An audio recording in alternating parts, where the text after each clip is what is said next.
আসসালামু আলাইকুম। সম্মানিত ভিউয়ার্স ও সাবস্ক্রাইবার বন্ধুরা, রুবেল তন্ত্রবিদ্যা চ্যানেলে স্বাগত। প্রতিনিয়তর মতো আপনাদের মাঝে নতুন নতুন ভিডিও দেওয়ার চেষ্টা করি। আমার ভিডিওগুলো যারা দেখেন, আপনি দেখলে বুঝতে পারবেন আমি সরাসরি বই থেকে আপনাদের মাঝে ভিডিও দিয়ে থাকি। ভিডিও আমি এডিট করি না। কথার মধ্যে যদি ভুল ত্রুটি হয় অবশ্যই কমেন্ট করে জানাবেন।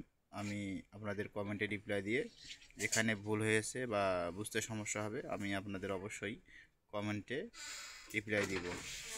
কাজের কথায় আসি, যদি কোনো স্ত্রী আপনার কথা না শোনে, আপনার সাথে মিল মহাবন নেই, এরকম স্ত্রীকে বশে আনার জন্য আপনার এই আমলটি খুব কার্যকারিতা এবং কাজ হবে পরীক্ষিত।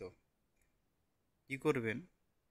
আপনার স্ত্রী যদি আপনার কথা না শোনে, এই নকশাটি আপনি সুন্দর করে ভোজ্য পাতা বা ভোজপত্র যেটা বলেন যদি না থাকে, তাহলে আপনি সাদা কাগজে এই নকশাটি লিখবেন। অবশ্যই স্ত্রীর নিচে, এই নকশার নিচে এই জায়গায় অবশ্যই স্ত্রীর নাম, স্ত্রীর মা অথবা বাপের নাম লিখতে হবে এবং নিজের নাম, নিজের বাপের নাম অথবা মার নাম লিখতে হবে। লিখে এই তাবিজটি নিজের কাছে রাখতে হবে।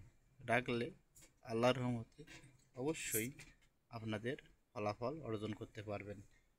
কিন্তু একটা কথা মনে রাখবেন, ভালো কাজে ব্যবহার করলে অবশ্যই ফলাফল ঠিকমতো করতে পারলে হবে। ভালো কিছু করার চেষ্টা করবেন, ফলাফল আজীবন ভালোই পাবেন।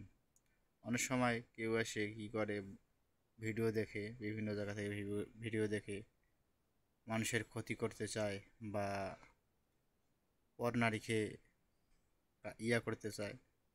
দেখবেন অবৈধ কাজগুলো আপনারা করার চেষ্টা করবেন না। যা কিছু করবেন ভালো কিছু করবেন। আপনার সংসার অশান্তি, আপনাদের বোনের সংসার ভাঙিয়ে যাইতেছে, চেষ্টা করবে যে সংসারটা কীভাবে গড়ে দেওয়া যায়। তা ভিডিও দেখার পরে যে ভালো লাগে লাইক কমেন্ট শেয়ার করবেন।